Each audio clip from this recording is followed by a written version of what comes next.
Are you going? Am I going? Am I going? I'm going. Are you going? Hello. Some motherfuckers always trying to ice skate uphill, and that's exactly what we're doing here at the Bad Pipes Podcast. I'm your main host, the dad host, the wise tree. The main host. You know, to be fair, I guess you would be the main host. You've been on every episode. I've been on every episode. I have not. I can't say that. I download the raw audio. I compile the file. I French the toast. Yeah. He does the most work for this. I do. This week we got Hot D, we got Blade, we got Underworld, and we got Van Helsing. Yeah. Title of the episode probably going to be "Are Vampires as Cool as they should be?" I don't know why I didn't put it together that we were watching vampire movies until I started watching Underworld, and I went, oh, this is also a vampire movie. And I went, oh yeah, we have Van Helsing, which is also a vampire movie. Yeah, I think it started with us just wanting to watch Blade, or it started with me just wanting to watch Blade again, and then it turned into let's just watch a bunch of vampire movies. Yeah. Before that, though, Dragons? Yeah. I think I'd also mention, this is my first time seeing Blade and Underworld. Yeah, this was my first time seeing Underworld. Oh, nice. Okay. All right, Hot D. Dragons. Hot D. Continue to impress. No vampires in this fantasy world. Yeah, kind of as far crazy, as we know. Kind of whack. Kind of bigoted, in my opinion. Yeah. Now watch some lore guy's going to be like, actually, George said that in this continent there are vampires. Yeah. No, someone will fact check us. Maybe. You know, that guy? Suck an egg. Suck an egg. Suck an egg. Hot D this week. Good shit. Good shit. I'm not gonna lie, exactly what we said. We were getting some side characters in preparation for them being dragon seeds and being the dragon riders that we were that Rhaenyra was looking for. Yeah. And sure enough, I am Team Hugh Hammer all the way. Badass name, badass dude, has the most badass dragon on the side of the blacks. He's the guy. I'm gonna be Team Hugh Hammer from now on. Yeah, I mean, you got the guy that's the blacksmith, and he gets the metal named dragon. Just makes sense. It's thematic. I'm on his side. So, yeah. No, I mean, I liked this. I liked that we've kind of the previous episode before this one, we were kind of getting like, we need to find these like dragon riders, but they need to be of like higher status, like they need to be like lords. And so this was kind of, once they weren't getting any results with that, it was kind of like, well, you've got people of lower-born status that are literally just like direct, like straight up bastards of direct descendants of Targaryen blood. Yeah. As opposed to Sir what's his name, who was like, what'd she say? Like his great grandfather was a Targaryen, I think. Yeah. Yeah, it's kind of like, okay, like, his great grandmother, I think, because it would have been through the female line. Yeah, it's like they might be a lord or like of higher status, but if you dilute the blood enough, you don't have enough dragon blood in there. But like you have like a bastard that's just like half Targaryen, then obviously they're gonna have better luck. But also the dragon has some say in who they pick as well. Yeah, exactly. Well, because I think one of the big things about this one was this Hugh Hammer is essentially the grandson of Vermithor's last rider. Oh, that's interesting. Yeah, so basically, was it King Jacaerys or one of the guys, like he was talking about like his mom being like working in a brothel or whatever. Basically, I guess she was like the princess and became estranged because I guess she had a reputation for like whoring around, like and like was very promiscuous. And so her father, the king, basically was just like, yeah, you're straight, like I'm not gonna associate with you. And so yeah, she basically like was royalty, and because she like was fucking around, she had her titles taken from her, and yeah, that's her son. So like, yeah, basically I'm assuming Vermithor's probably like in some weird magical dragon way can recognize like, oh shit, this is like descended from my last rider. Kindred spirits, right? Yeah, I think that was the thing, is like he fantastic showed scene where the dragon's like yelling at him, and then he fucking yells back, and I'm like, yeah, that's so cool. That's such a fantasy scene. Yeah, well, I was gonna say like the whole time you're seeing him, like at first like he's panicking, but I mean he literally like he saves the one girl, like he's like about to eat her, he like shoves her out of the way and she goes running off. Kids and then anyway. yeah, and then yeah, you have it where he just basically roars back, and I think that's what the dragons like. There is a sense that the dragons need to be kind of put in their place. Like they respect authority and respect someone who's going to like have the balls to do that. Well, there's that, but then you immediately have that idea countered with Ulf and how him and was it Silverwing, I think? Mm-hmm. How they bond. Yeah. Yeah, which is interesting because I did have that thought because Ulf kind of goes in there and is like essentially cowering for his life. Yeah, and I think that's good writing from the writer's part, where they're like, we don't really understand why dragons and their riders connect the way they do, and we want to show that like sometimes it is a kindred spirit thing, sometimes it is. I think they mentioned in the after interview that like maybe because he was a little bit more subservient, the dragon was like, all right, you're chill, we're cool. Yeah. Yeah, it very well. I'm assuming they want to portray the dragons as having their own personalities. It's not just like, oh, this is a dragon. Like, they're all just dragons. Like, each dragon is different and has their own personality. So, obviously, they're going to attach to different personality types or, like, different, like, the way people act differently. Yeah, I saw an interesting video. Bit of a video essay, I guess, fan theory kind of thing, where a guy was talking about magic in the Game of Thrones world and how it all seems kind of soul based. Like the people who warg into animals and stuff, like if they die while they're warging, their soul literally becomes like part of the earth. And that's like in a book, if I remember correctly. And the connection between a rider and the dragon is somehow like a soul bonded magic kind of thing. Mm-hmm. And so sometimes it is like domination and sometimes it is just like a connection, whether that's like spiritual or who knows, it's kind of like left up in the air, and that mystery is what makes it interesting, in my opinion. Mm-hmm. Yeah. And then you got, the end of the episode where Aemond is like having to pull Vhagar off and all the dragons just like chilling and fucking superhero poses on on the island there is pretty nice. Yeah.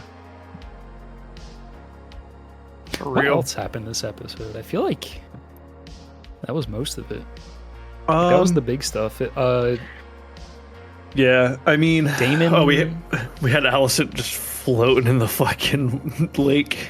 Yeah, everyone was like, "What is the point of this?" I've seen some good memes. I thought it was a beautiful scene, but I've seen some pretty good memes about it too. They're just like, yeah, literally like King's Landing, just fucking burning to the ground, and she's just out here floating. Yeah, privilege. Yeah. Yeah.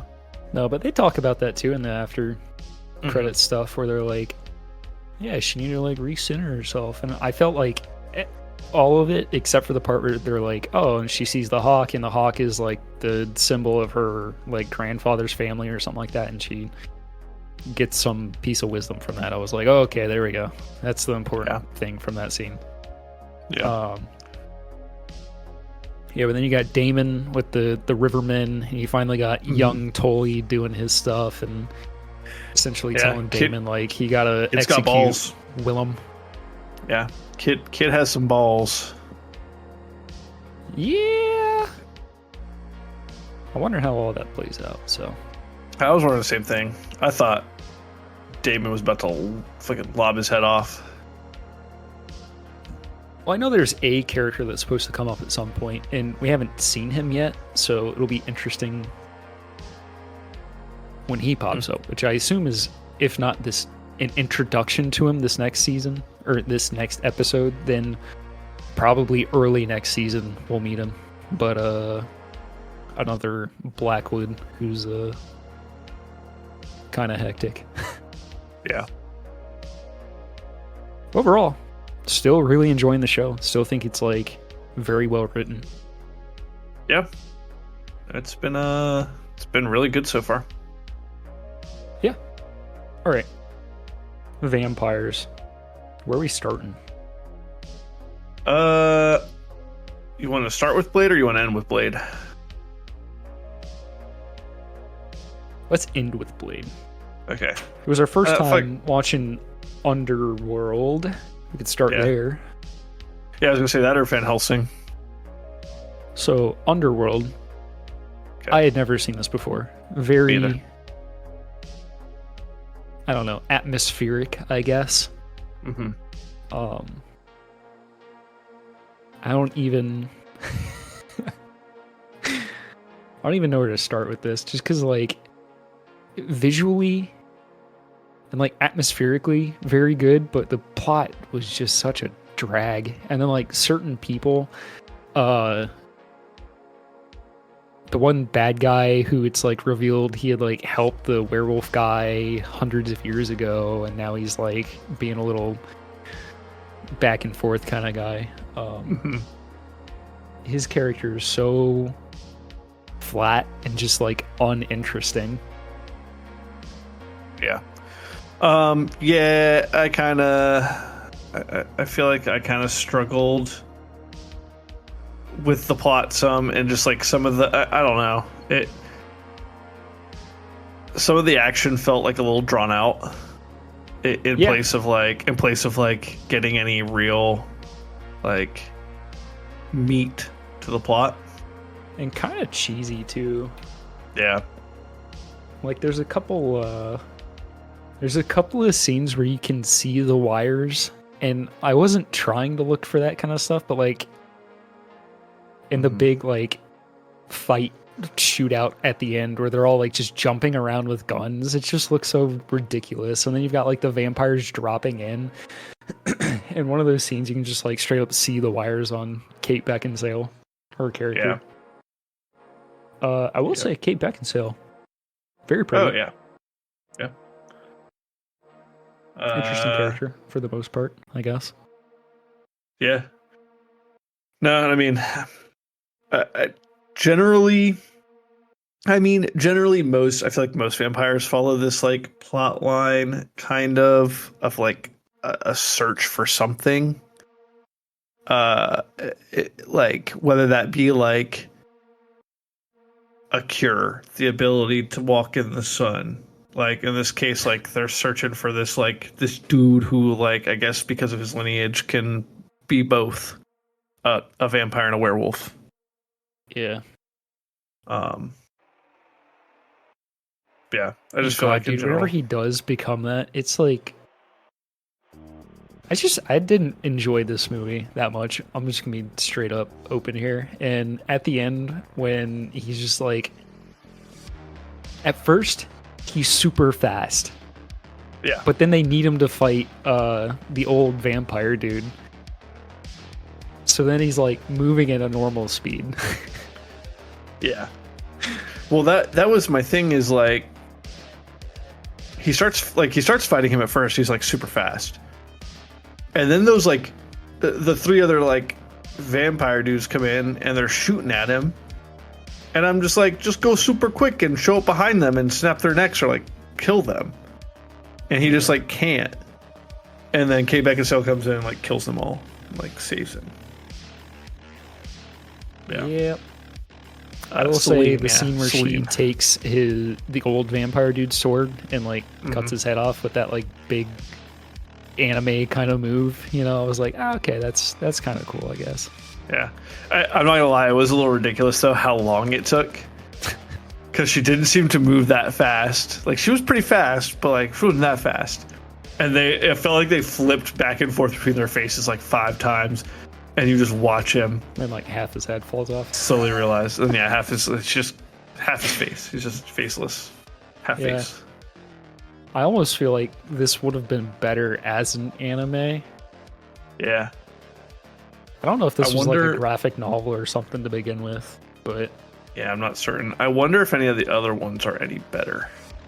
I can't imagine they would be. They don't look like. So this one has the highest audience score out of all of them. Oh yikes! And then they only go down from there, as well as critic score. Like their scores it just goes down from here. Didn't they make like 5 of these? Yeah, there's Underworld, Underworld Awakening, Underworld Blood Wars, Underworld Evolution, Underworld Rise of the Lycans.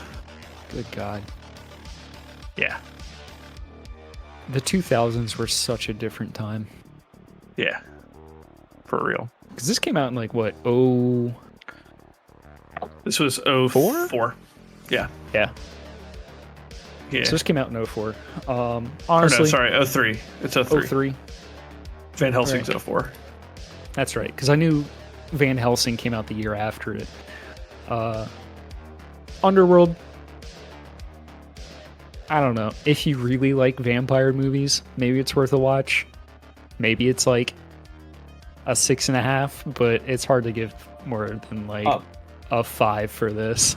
I actually was going to say 5. I would say it's just borderline for me. It's like, yeah, you could watch it, and like... I don't feel like I needed to watch this. Yeah, I don't feel like I needed to, but I'm also like, my life isn't worse for watching it. It's just like it. Yeah, I think 5 is like just it's right there on the fence. Yeah, like if it was 3 in the afternoon and this was like 15 years ago and you were watching like TNT, like you were flipping through the channels and you saw the Underworld was on, you'd probably be like, I guess I'll watch this. Shelby's mad at me right now. I think she liked Underworld. Did she? Yeah, kind of crazy. Fair. Hey. Shelby, out of 10, what would you give Underworld? Teach their own. Oh my god, she gave it a 7. Hey, fair enough. Hey, that's right. You said if you really like vampires, 6.5. So maybe she just really likes vampires. To be fair, she does really like vampires. She will watch anything with vampires in it. So there you go. Yeah. All right. Van Helsing. Also Kate Beckinsale. Much better performance from her. Way prettier. I don't know what they were doing, but I love this movie. Whew. I own it, hard copy. I have it on DVD. Yeah. I feel like, I don't have any DVDs, but I feel like we did have this on DVD at my dad's house or somewhere. I remember at like the year that it came out, 2004. I got it for Christmas. Nice. Yeah. Love this movie. Actually, the lowest rated out of all 3, which is wild to me. It's lower rated than critics or audience. Both. What? Lower than Underworld. That's crazy because this Okay, no, I guess if you're like, oh, I don't care for the historic setting and then like the kind of fantastic elements of it, like the I don't know, the automatic those are the coolest fucking things. The combining different stories, right? So you got like Dr. Jekyll, Mr. Hyde, Frankenstein, and Dracula. I guess if you're like, oh, this is just cheesy, but like, I don't know. I feel like the fun of the movie is the cheesy, campy bits of it. Is this not like slightly flavored in your what's your game? Hunt Showdown? Is this not like slightly flavored the same? A little gothic? I would actually say this is closer to like Warhammer Fantasy. Fair, yeah. Like if you just replace the 6-shooters that they have with like smoothbore flintlocks, I feel like you're 100% in Warhammer Fantasy, because there are elements of like steampunky type stuff in Warhammer where like steam tanks come along at one point, and they don't have like drum magazines, but they're repeater crossbows and all sorts of wild shit. And then like the idea of a witch hunter showing up into a town hunting for vampires is like 100% Warhammer Fantasy. The big like stovetop hat kind of thing that he's wearing. It's not exactly a stovetop hat, but that like broad brim witch huntery hat. Like everything visually in this movie fits in Warhammer Fantasy. Yeah. Yeah, I mean he's basically a witch hunter. Yeah. Yeah. Budget he's got for this the little Priestess Sigmar with him, giving him tips and tricks. Budget 160. Box office worldwide 300 mil. Okay. Basically a success. Basically almost double your money. Yeah. So I mean, it's not 600 million in 6 days, Deadpool and Wolverine, but it's not. It's okay. Yeah. I mean, what is there to say? I just love this movie. Yeah, it's just fun. It's a good fun time. Yeah. Yeah. Like we said, the early 2000s were a different time. Yeah.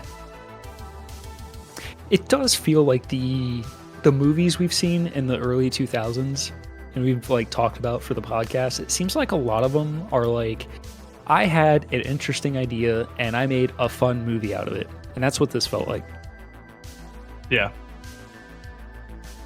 And kind of combining the like Frankenstein, so there's like kind of a point to making the monster other than just like a weird commentary on, I don't know, God or whatever the point of Frankenstein was. I don't know. I think it's neat. Yeah. I just think it's neat. I would probably give this, realistically, as a film, like a 7. Yeah. I love this film. I mean, it's still not like the most amazing thing I've ever seen. It's not fantastic. But yeah, I give it like, I just love it. I give it an 8. Fair. Yeah. I appreciate it. It's just like, I think part of that is the nostalgia factor though for me. Yeah. Like I like, I don't know, for some reason I have like a core memory of seeing it in theaters and then specifically asking for that for Christmas, then getting it for Christmas and watching the fuck out of it. For me, it still holds up. Yeah. I do think it's interesting that whenever Skyrim made their vampire and werewolf DLC, they pretty much straight ripped the vampire design from this movie. Yeah. I don't know. Could be wrong. Maybe there's like other depictions of vampires that look like that, but I don't know. Seems kind of pretty close to how they are in this movie. Oh, for sure. Straight ripoff. Also, the brides. Beautiful women, all of them. The brides. You know what? Actually, I'll say that about Dracula. I'll say that about like most of these movies we've watched from like the 2000s. The women always look awesome, and they're given cool shit to do. Yeah.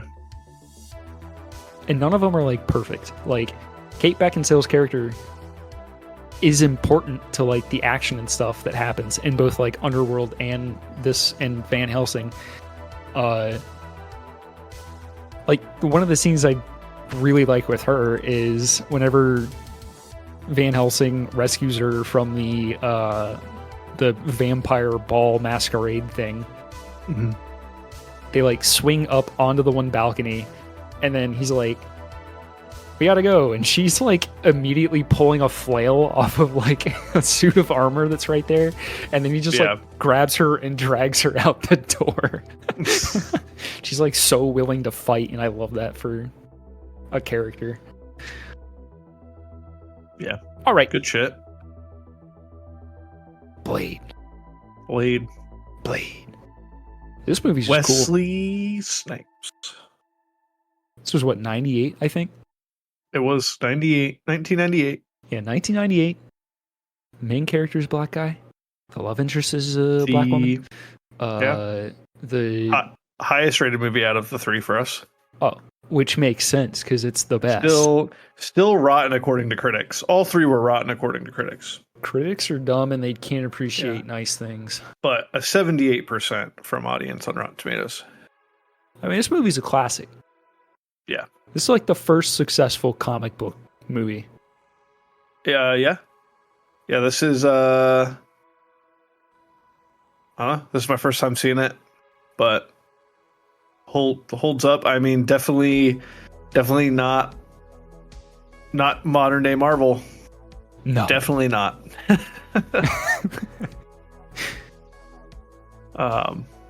Yeah. Something I always forget until I'm watching again is just like how much I love the soundtrack for this movie because it's so like cyberpunky.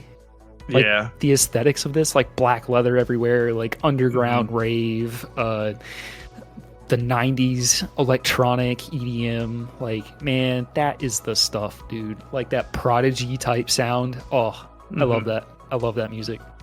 Yeah, you definitely get that feel from this. Because I mean, from the get go, that initial. I mean, the first scene was the birth. But then, I mean, you follow that up with them just like, you're watching these people go to the underground rave where it just starts shower like they just get showered in blood, and the dude's like freaking the fuck out, and then you just see Blade come in and fucking do work. Blade just fucking shows up. Oh man. Yeah. And the action in this movie's like it's got early CGI. Yeah. Which hasn't held up as well, but if you I don't know. Yeah, I was gonna say the blood. Like the like in the scene where they're doing like the ritual at the end, and you're watching the blood, like it's supposed to like drip onto him, and like the way like he like is the blood god or whatever. Yeah, or whenever the bodies like get shot with the silver bullets or whatever it is, and burn up and the bones. I don't know, like that stuff. It doesn't look so great nowadays, but also there's stuff coming out nowadays that looks as bad as this. So yeah, that's true. But yeah, it's got like you have like the bad faction, right? The vampires, and there's like the old school guys who they're bad, But then they have like this upstart kind of guy, and he's like the real bad guy of the movie. But then he has a henchman that just gets the shit kicked out of him throughout the entire fucking movie. And I feel like that's something we don't get anymore with movies, is that like the punching bag character. Yeah. It's like when he first in that like first action scene, he gets like nailed to the fucking wall, set on fire. Like fights his way out of the hospital, and Blade shows up and is like, "I'm here to end you." Yeah, that's pretty good. Like manages to get out of that too.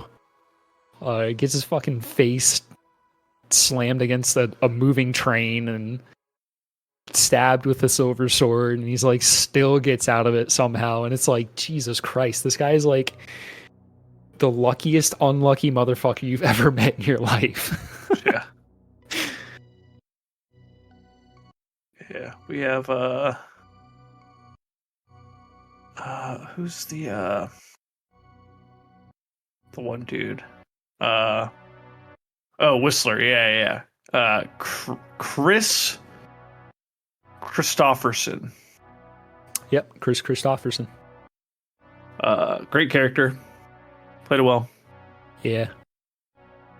The essentially mentor to Blade. Mm-hmm. Yeah, loved his character. I'd say great casting in this. Yeah, I mean, this movie's like pretty much an all-star cast. Yeah, I mean, Wesley Snipes is fucking. This role is iconic. Yeah. Oh yeah. I mean, there's a reason he was brought back in Deadpool and Wolverine. Yeah, Shelby actually went and saw Deadpool and Wolverine today, and she said that a guy in the theater, whenever he walked in, was like, "Oh!" and started like, I don't know, hooting. His girlfriend was like, "Who's that?" And he's like, "Wesley Snipes." And she's like, "Yeah, but who is he?" And he's like, "He's Blade." Yeah. So, which was basically my reaction as well. I was like, "Fuck yeah, dude! I can't believe they did that." Yeah. But we're not talking about Deadpool and Wolverine. We're talking about Blade. And Blade, yeah, Blade, good movie. Takes itself seriously. Is dark. Is like atmospheric. You don't like the bad guys. You hope that the good guy's gonna win. It's just a good, like, comic book hero movie. A little bit of a twist in there. Yeah. Oh yeah. I would definitely say the Blade is at least an 8. Yeah, I think I'd put it right there for me with Van Helsing. Again, Van Helsing is it's nostalgia factor for me, but I'd put this up there. I'd say an 8. I'd say 8.5 for the soundtrack. Nice. Yeah. Yeah. Yeah. Soundtrack was great. Yeah. I wonder if there's any who. Let's see. You looking up the soundtrack for it? Oh. Prodigy. The Prodigy was approached to do the entire soundtrack and score and had to turn it down due to other commitments. True. Damn. I mean, back in the 90s, like, every big action movie had Firestarter in it. Yeah. That checks out. I mean, that's just a hype. That's a hype song. I could be wrong, but I think the song that's playing in that first fight is a remix of Firestarter. Or another one of their songs. I can't remember the song in my head right now, but I was definitely like, oh, this is a remix of that song. So. Yeah. Damn. Could have been Start the Dance, actually, now that I'm thinking about it. Okay. We're getting into the reads. All right. Good shit. So that was the vampire movies discussion. Yeah. So next week we're doing the entire Twilight Saga. Holding hands at the midnight premiere. As we watch a man in a trench coat shirtless in a trench coat covered in glitter walk in. Yep. That dude was sparkly. Sparkly as fuck.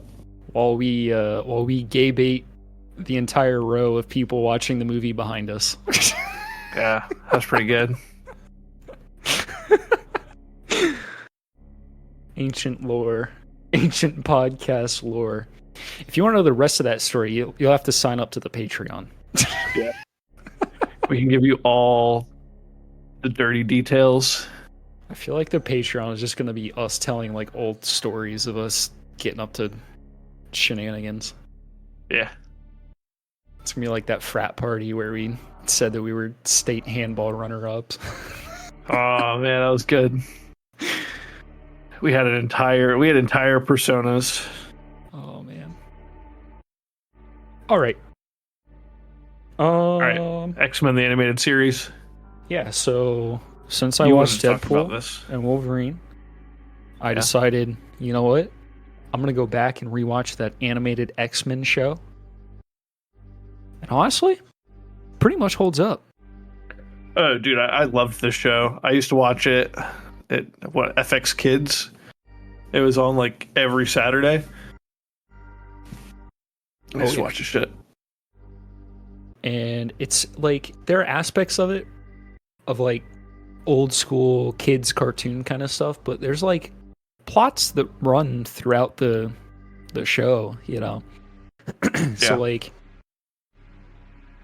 I don't know, I wasn't expecting it to be as good as it is, if that makes sense. I was kind of expecting like, oh, show made for kids, but it's fun and it does some deep cut kind of stuff. Like there's a point where Magneto and Professor Xavier go to the Savage Lands down in like Antarctica or somewhere, and They're fighting Mr. Sinister and the Nasty Boys. Damn. But there's like dinosaurs and shit in the show. There's like in different episodes there's like robots and stuff. There's like threats from outer space. There's like interdimensional soul drinker things that they don't really ever get explained. And then I don't know if you would ever watched it, but there was a show on FX called Legion, which is actually an X-Men offshoot kind of show, because I don't think I ever did watch it. Yeah, so like the main character in that show, I think his name is David. They never directly say it in the show, but he is Professor Xavier's son. So he's like this highly powerful psychic mutant kind of guy. In the show, Legion is all about like psychic individuals, right? I don't know if they ever actually say mutants in the show, but they are like mutants. And pretty much the main villain for the show, for most of it at least, is this guy, the Nightmare King. And like even that dude shows up in the animated show. So I was like, this is awesome. It's got so many like deep cut kind of things. There's a point in that Savage Lands, I think it's like a 2-episode arc, but they mention this guy Sauron, who's just like a pterodactyl man who's psychic. I was like, oh, that's interesting. But then that character got his own like 2-episode arc in a later season. My only major beef with the show really is that I think at some point in the 3rd season they were getting low on funding, so they couldn't do every episode with the same animation studio as they had been using. And so there's like 1 or 2 episodes where the animation is like very bad.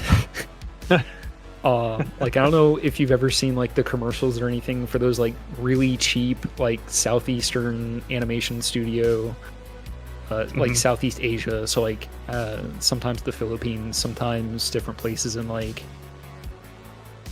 I think it would have been Korea, I can't remember. I read an article on it, but like one of these episodes was so bad that I was like, what happened to the animation in season 3 of the X-Men animated show? And basically the answer is they ran out of money, so they couldn't do every episode with the studio that they wanted to. Yeah. And one of these episodes just straight up looked like one of those really cheap, like animated movies from a studio you've never heard of. One of those, basically. Apart from those episodes, though, I really enjoy the art. Oh yeah, it's like old comic booky kind of feel. You get to see all these characters that you haven't really seen in the movies do much. Like we mentioned Gambit. Like Gambit's a main character, like a main part of the X team or whatever they're called, the X-Men. So you see a lot of him. You also see a lot of Rogue, and I don't know whose job it was to animate Rogue to draw her stuff, but that guy was fucking cooking, dude. There are some scenes where I'm like, how did they put this into a TV Y7 show? Hey. You know what? Because she's looking thick in Caked certain up. scenes. Caked up. Yeah. And so like you watch her in that and she's like so cool. She's so strong. She's like flying around punching people. She's got like super strength. She's awesome. And then you see you see Rogue in the movies from the 2000s and you're like, what happened? Who made the decision for her to be like one of the most useless characters? Yeah. Yeah. It's just cool. I feel like the X-Men from the show are like how I mostly envision them. It's like I watched so much of this. Yeah. And there's so many like cool characters that we just haven't seen in any of the movies. Yeah. I don't know if I sent it in our boys chat, but I definitely sent it to someone where I was like, yo, there's this character, Spiral. She is a woman who is like big and strong, like tall but like athletic looking build, but she has 6 arms and a samurai helmet, and when she's fighting she uses like 6 swords at the same time.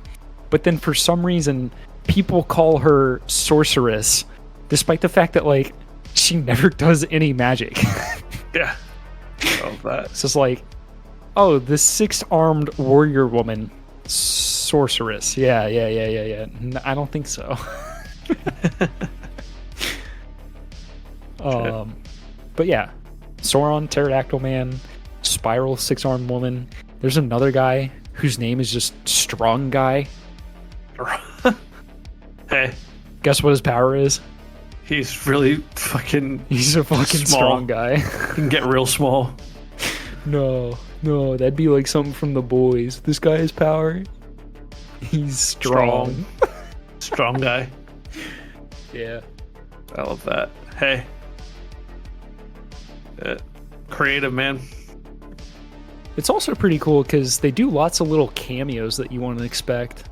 Like, in this one episode, they go to this like extra dimensional TV show kind of place, and the bad guys in that world are like turning into different like mutants and things that you've seen before, and one of them turns into the Punisher, and like he doesn't say anything, but looking at him you're like, wait a second, that's the Punisher. And then like there's another episode where there's like massive earthquakes happening and all sorts of stuff, and it like shows you the destruction in all these different places, and you see like Spider-Man's arm shoot web, and then like the camera pans over and Iron Man is like saving civilians, like flying them away. You're like, damn dude, I forgot how cool shit was that we used to have. Yeah. So yeah, that was the gist of the animated X-Men discussion. Nice. Really enjoyed the show. Give it a watch. It's worth a rewatch. I'm hoping to get through X-Men 97 before next episode. Oh yeah. Because I heard that's also good. Yeah. So yeah. Yeah. Do we have anything else we want to talk about? No, I don't think so. I haven't been, I mean, other than like what we watched, I've been watching anime. Pretty good one. Mashiel. I think it's Mashiel, Muscles and Magic. It's essentially, concept is, it's a world, like a kind of like a fantasy world where basically everybody has magic. Like everybody's born magical. Like everyone's like fucking wizards. Okay. And if you're born, like very rarely is someone born without magic. And they're pretty much just like probably killed, like usually they're abandoned and they just don't survive. So like the main character was born without magic, and this wizard decides to take him in because he can't leave this little baby who's been abandoned alone. And so he just goes out and like they live secluded in these fucking woods. And yeah, basically this kid grows up and now he's like a teenager, but he just like has only trained his physical attributes, so he's just really fucking strong now. And then some shit happens, and they find out, like, people find out they're living out there, and basically he ends up having to go to the like Wizards Academy where all the kids end up going to school, or like it's like a prestigious one. You have to like do an entrance exam to get in there. So basically he has to go to the school, and it's basically like if you just took a non-magical person and threw them into Hogwarts. But like he has like superhuman fucking strength, and it's hilarious. He has to figure out a way to get by and solve these magical problems using nothing but physical strength. Interesting. Yeah. It's pretty good. Did you ever watch that? It's like Suicide Squad Isekai or whatever. No, I haven't. I saw that Scamp Bully reviews. Have you ever seen him on YouTube? Mm-mm. He's just like an anime review guy. He did one for that show recently, and he was just like, he was essentially like, I hate isekais. Which is exactly my feelings on isekais, because they're all the same. Mm-hmm. Huh. And they're all so frustrating. Yeah, I haven't seen this one. Yeah. So, he did one for that Suicide Squad isekai, and was essentially like, this could have been cool, but because they're like trying to make it an isekai so hard, it's so dumb. Yeah. And, like, every time they're not trying to make like plot happen, the show's actually kind of good. Like when there's action or like a dumb dancing sequence or something like that, it's pretty good. But every time plot gets in the way, it's like 3 episodes of nothing. God, I hate that. Yeah, I don't know. Isekai have just like, they've grown old to me. I've watched some, and I don't know. Like Rising a Shield Hero was like, I think one of the last ones I like started, and I watched it. First season was okay, and then I heard it just gets stupid the second season. Yeah, I feel like they've always got it. They're all like the same show, but they're like, no, we do this one thing different. And it's like, oh man. Yeah. So to be like, here's an isekai. She was a normal girl, but then she got taken to a different dimension, and she's lived there for 100 years, and every day she killed one slime. And then she found out that she had infinite experience from doing that. And now she's the most powerful character in the world. And you're like, oh my god. And then another one's like, he was a normal guy, and then he went into this different dimension, and in this different dimension, he had no stats, but this one interesting thing, which is like to use someone's power against them, and then he like wins every fight because of that, because he just like uses their power against them, and they didn't expect that. No one else has my power, but this guy did, and I can't beat myself. That's I had this conversation. I had a conversation with someone about like, I feel like a lot of it is isekai, and like in that genre where it's just like, for some reason they have like the longest ever fucking names, where it's like, that one time I died in a video game and got reincarnated as a vending machine, and now I have to spend every day getting my buttons pushed by random people online or something. Or my favorite one, I ate a slime in the dungeon that was so dark that I couldn't see, and then now I got diarrhea, but the diarrhea made me have infinite experience levels, and now I poop all of my enemies to death, but they become my friends. Yeah. And you're like, I don't like anime anymore. Yeah.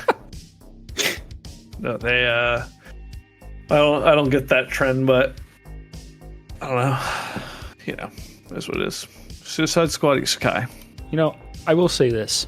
Thank you to the people that name the animes that, because I know not to watch them then. Yeah, that's fair. I usually stay clear of those. They're always like 90% fan service too, which just gets like, bro, if you want to jerk off, go jerk off. You don't need to watch 12 episodes of fan service. Yeah, I'll say that's one thing I like about Mashiel. It moves pretty fast. It doesn't have like fan service, and a lot of it's tongue in cheek. Like the clip I sent where he just like, the dude's like lock it with his sister and it falls out, and he's like, dude, you're a lolicon. I'm gonna call the police. You're a pervert. And there's like a character that's like, they made him like an incel. Oh yeah. And he just like, he walks around talking about how everyone's a side character and he's the main character of the story, but he's actually a side character in the anime. Ugh. Ugh. Yeah. Yeah, other than that though, I've just been playing Magic, getting real mad at Magic. Boomburrow, huh? Yeah. Man, they put overrun mechanics in every color for this set, and I am not happy about it. So in response, I've started playing my only green mana ramp, throw as many big creatures onto the field as possible to get the other person to concede. Nice. Hey, that's one way to do it. Yeah, it's like they need to win by turn 4 or I'm going to win. That's how I'm playing. Oh, it's turn 5. Guess what, buddy? I've got 19 mana available, and I just tripled it. Yeah. Like infinite Nothing draw like green decks, where then you drop a, what's his name? The big dinosaur that's like, you can put as many creatures from your hand as you want onto the battlefield whenever you... It's not Gishath, it's another dorky dinosaur name. But you drop that, and then you drop a couple gruff triplets, and then you got like a shit ton of just... You just got a wall of meat on the field, and they can't do anything about it. Except board wipe, but it's not the most common thing to see ran in Standard, so... Yeah. Anyway. Good stuff. That and Elden Ring. Nice. You know what we should do sometime? What? You should actually stream, and we should fucking get the like seamless multiplayer mod or whatever for Elden Ring and just like play through it. Oh yeah. Yeah, I don't think I have it. I don't have Elden Ring for PC though. Just buy it. I might have to. We could do that. Just go donate some blood and buy it. Yeah.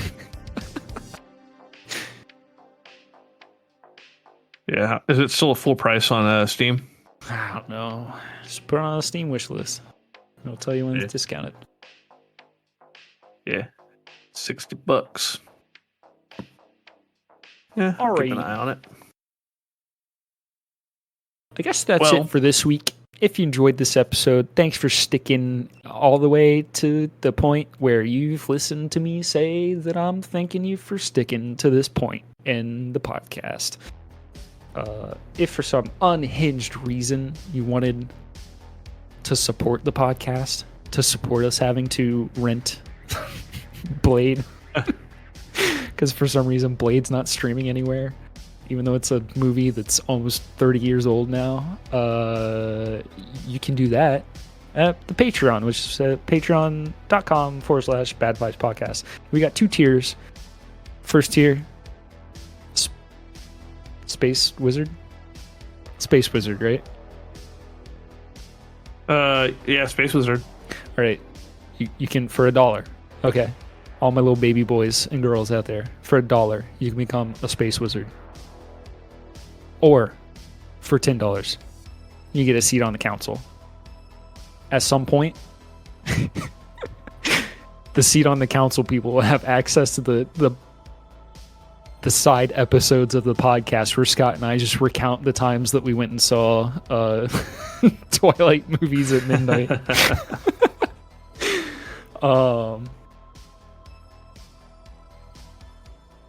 If you wanted to argue with me on Twitter/X, you can do that at CryptidWorksYT. If you wanted to yap at Scott and not get a reply, even when you send him funny posts on Twitter/X, you can do that at BadPipesPod. And if you wanted to recommend something or a movie or ask a question or discuss a really bad take we had about vampires this episode, you can do that at badpipespodcast@gmail.com.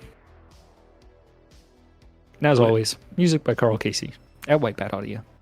Hell yeah. This podcast is brought to you by viewers like you. Brought to you by Fisherman's Friend. Oh, God, I wish.